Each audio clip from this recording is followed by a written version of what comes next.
A viewer recently asked me if I would go over the ins and outs of my Ecdysterone products, both the sublingual and the oral concentrate, and talk about what might go good with it, what you shouldn't use with it, how to use, what to expect, etc. So I'm going to go over the benefits you can expect and why. This is my page here. You can get to it either through gymvikingusa.com or ultimateformulations.com.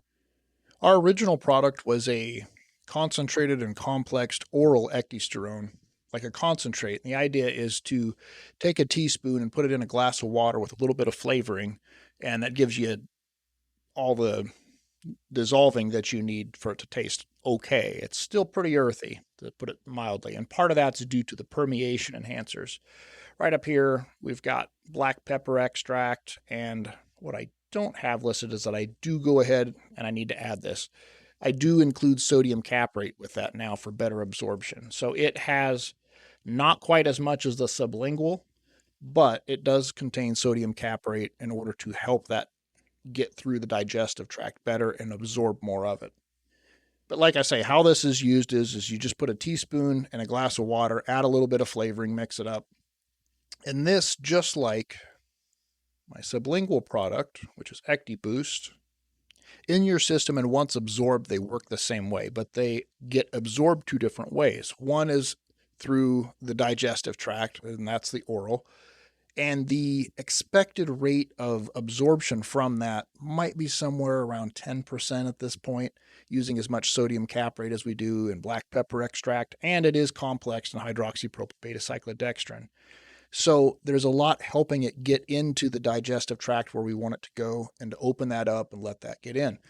The thing about that is with only 10%-ish absorption, it takes a lot more raw material to make a product that uses more raw material, So it is more expensive milligram per milligram.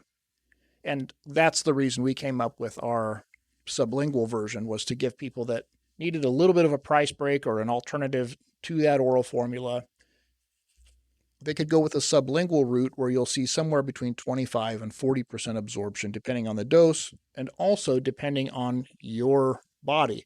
Some people absorb well through the buccal, between the gum and the cheek, and some people absorb well through the sublingual, and some people don't.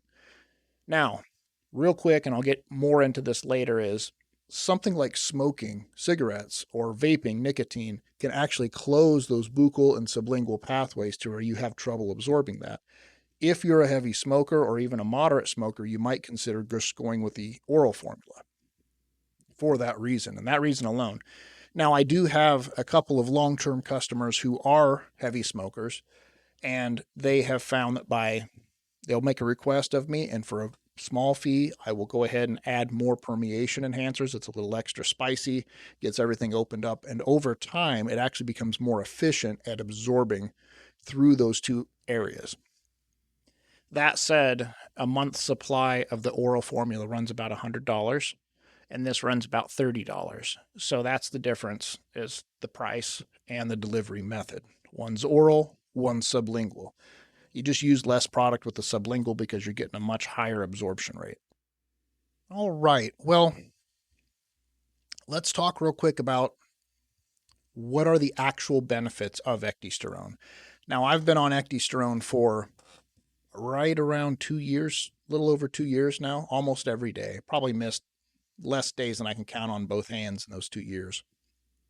I haven't found there to be a drop-off in effectiveness, but in all honesty, I have unlimited access to my product, and so if I want to take a double or triple dose, I just do. And then sometimes I'll forget a dose, but it's still working for me, and it's still working for me as near as I can tell just as well. I do generally use the sublingual formula because it's just more convenient. To me, the taste is a little better. There's no black pepper extract in the sublingual. That's one of the differences. That black pepper extract is just too nasty when you're, just holding something under your tongue. Its number one immediate benefit is that it's a vasodilator. It activates the MAS receptor, which downstream, as you can see here, goes to the estrogen receptor beta, E2 binds to. But it doesn't have the feminizing effects. While the effects won't be as dramatic as an anabolic cycle, it will give a boost over time that you will see benefits from that lowered myostatin, a little bit of raised IGF-1, that sort of thing. It also is said that there's some better insulin sensitivity. Personally, I notice I can get away with a few more calories and I store it better in my muscles. There's better pump, it's stored better in the muscles, and there's less of it that goes to the fat. Now I can get fat if I want to. Your boy can eat. Also, okay, so number 2, we're talking about stimulating the estradiol receptor, right? So why is that important? Oftentimes we'll find that I'll link these studies in the description. You'll see there's just 2 of them that we're going to use here. Oftentimes you'll hear anecdotally that bodybuilders and powerlifters will say, I get bigger and stronger when I have higher estrogen. Part of that could be due to just more tissue, more fat, more water, and, things in the joints that would allow you to have a little more oomph in a powerlifting scenario. But part of that may also be increased anabolism. It's understood that we put out more IGF-1 when our estrogen is at a level that's healthy, at least. So the interesting thing about ecdysterone is it does stimulate the estradiol receptor, but it's not estradiol itself. It does not have feminizing effects. It just turns on that pathway. And that's important because I think a lot of people have seen that, just like in this study here that they did on cattle, they did a combination of trenbolone with estradiol. And that's important because without that estradiol, I could pull up some other studies, the cattle do not grow as well. They don't, and we're not just talking fat here. We're talking muscle, anabolism, etc. I don't have studies brought up to show this, but if you want to do your own research a little bit, if you're curious, it's said that having, healthy estradiol levels and activation of that pathway does lead to some neuroprotection, some keeps those neurons and stuff, the coatings and stuff well lubricated. Kind of the opposite of what trenbolone would do, so that would help balance that out and prevent that kind of shrinking and some of the nasty stuff that happens on DECA and trenbolone. Another immediate effect that you might see is you might have more reps. Some could say that this is from the E2 receptor stimulation, the central nervous system support that might bring, but it also may be through, since it's a vasodilator, we might have more oxygen to the blood and where we need it, and just have a little more endurance from that right from the get-go. I gave my buddy, who's an older, 60 plus power lifter, a sample, and he tried it and he said, man, I've got a pump for the first time in years. He just doesn't get a pump anymore. He's a big coffee drinker like me. And that opened up his blood vessels enough to where he had a pump and he got a few more reps first workout. I mean, I handed it to him. He comes back from doing dips. He says, holy, and is that placebo? It could be, but I noticed that increase. Most people notice that increase in endurance and just getting a few more reps out. One more benefit is better pumps in the bedroom. I don't want to make a medical claim, but I will say that for me, 1-to-1, it compares similarly to when I use 1 dose of Ecdy is like 5 milligrams of Cialis. 2 doses of Ecdy is like 10 milligrams of Cialis for me. And with Cialis, I build up a tolerance pretty quickly. But with Ecdy, I don't seem to. I've heard some people say rarely that, yeah, I have to take a little break or something. That might be more to digestive issues or something else, but I don't know.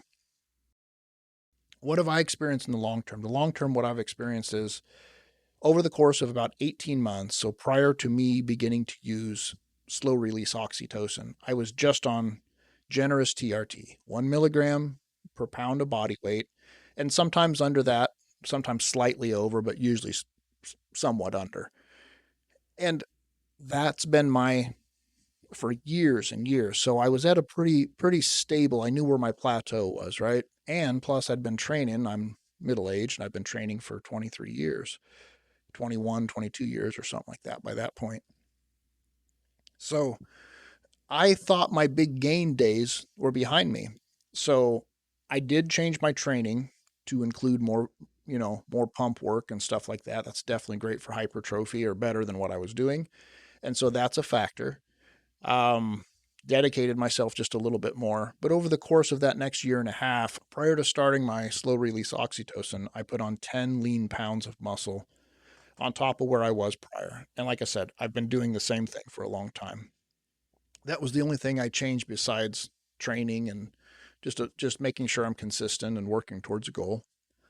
So I believe that EcdyBoost is a very apt name because it's not going to be like the sledgehammer approach of a big steroid cycle, but it does provide a boost so that more of what you eat goes to where you want it, less to where you don't want it. Extra endurance in the gym, extra focus, central nervous system help. Some things you want to avoid: caffeine, nicotine, as I already talked about, having too full of a stomach. If you're going to the gym and you want to use this to get a pump, lay off the caffeine, lay off the nicotine, and don't eat a big meal. The more food you have in your belly, the more blood is pooled there to help digest that. So don't put my tits away, but don't load up, right? So give this a try. Use it between meals. I am fasting right now. I'm 8 days into a dirty fast, eating 150 calories a day or less. And, I'm still in okay shape for fullness. And I just had some ecdy a little bit ago. So that's what it's for. Good blood flow to the muscles, right? More nutrients, more oxygen, more stimulation, lowers myostatin. Studies show that. Just pulled that up.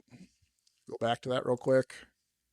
This whole study right here is about lowering myostatin. Ecdy lowers it almost as much as IGF-1, but just overall a nice boost. Now, since I've started the slow release oxytocin, I've put on another 10 pounds in the last 6 months. That's where I have to say, hey, that wasn't the Ecdy. This was a big jump above and beyond. The Ecdy does, again, boost that, because even in these studies that I've seen with results with IGF-1 levels and oxytocin levels, even in cattle, I see that there's a estradiol or an estrogen component to it. And then rather than let my estrogen get out of control, here's my substitute, where I get some of that same effect, or a lot of that same effect, apparently.